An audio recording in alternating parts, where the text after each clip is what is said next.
मला एक नवीन चॅलेंज आलेला आहे. चॅलेंज असं आहे, तुम्ही स्क्रीनवरती बघू शकता, प्रशांत सरांनी आपलं चॅलेंज केलं आहे. चॅलेंज असं आहे, मला रीलच्या बदले आता कपडे घ्यायचे आणि मी आता शॉपमध्ये पण आलो कपड्याच्या. सो मी ट्राय करणार आहे त्यांच्या शॉपची मी फ्रीमध्ये रील ॲडव्हर्टाइजमेंट करून देईल आणि त्याच्या बदले त्यांच्याकडे फ्रीमध्ये कपडे घ्यायचे ट्राय करतो. सो ही जी रील आहे ना, ही स्क्रिप्टेड नाही आहे, मी रँडमली डायरेक्ट आलो आहे आणि ट्राय करणार आहे. सो डायरेक्ट जाऊन चला.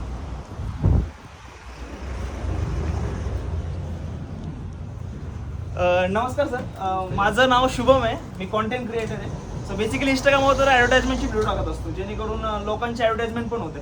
ठीक आहे. सो तुमच्या शॉपची मी ॲडव्हर्टाइजमेंट करणार आहे, फ्रीमध्ये रील काढून देणार आहे. सो याच्यामध्ये तुम्हाला मला काहीतरी गिफ्ट करावं लागेल. सो गिफ्टमध्ये तुमच्या शॉपची एखादी वस्तू, जसं की कपडे देऊ शकता तुम्ही, शर्ट किंवा पॅन्ट, काहीतरी तुम्ही गिफ्ट करू शकता. चालेल? ओके, चालेल. सरांना चालणार आहे. सो तुम्ही सरांच्या शॉपचं एकदा नाव बघू शकता. शॉपचं नाव आहे शुभा कलेक्शन आणि याचं लोकेशन जे राहणार आहे, सर आपल्या शॉपचं लोकेशन काय आहे? बाणेर बॉलिवूड रोड या ठिकाणी यांचं शॉप आहे आणि खूप उत्कृष्ट दर्जाचे आणि चांगल्या क्वालिटीचे कपडे हे प्रोव्हाइड करतात. सो आपल्या लोकांसाठी काही डिस्काउंट मिळेल का सर? मिळेल ना, 10% डिस्काउंट. 10% डिस्काउंट. अरे वा, सरांनी एक नवीन अनाउन्समेंट पण केली. 10% डिस्काउंट तुम्हाला या ठिकाणी मिळणार आहे. लवकरात लवकर तुम्ही या शॉपला एकदा भेट द्या. सो आपण आपलं गिफ्ट घेऊया आता. गिफ्ट टू सरांनी गिफ्ट केलाय. तर मित्रांनो, लवकर नेक्स्ट चॅलेंज मला कमेंट मध्ये कळवा आणि सरांच्या शॉपला नक्की एकदा भेट द्या. चला, बाय बाय.